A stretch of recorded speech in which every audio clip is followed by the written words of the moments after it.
मुजफ्फराबाद अंजुमन ताजरान टाहली मंडी और सब्जी मंडी के ज़रिए तमाम ज़िक्र शोहदा पैगाम हुसैन कॉन्फ्रेंस ज़रिए निगरानी मुफ्ती अदरीस अहमद कुरैशी जामे मस्जिद टाहली मंडी में इनकाद किया गया।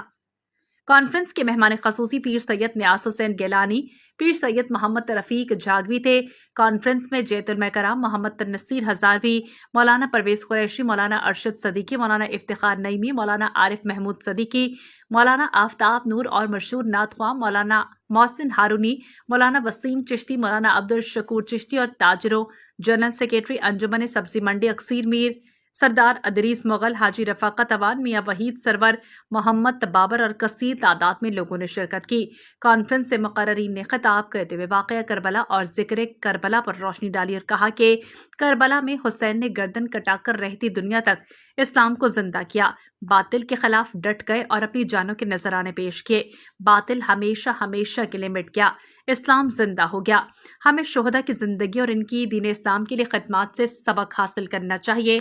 नबी आखिरत ज़मा हज़रत मोहम्मद सल्लल्लाहु अलैहि वसल्लम की सुन्नत पर अमल करते हुए दुनिया और आखिरत में सुरखरू हो सकते हैं। कॉन्फ्रेंस के अख्ताम पर शोहदा करबला और तमाम शोहदा के दर्जात की बुलंदी के लिए दुआ की गई।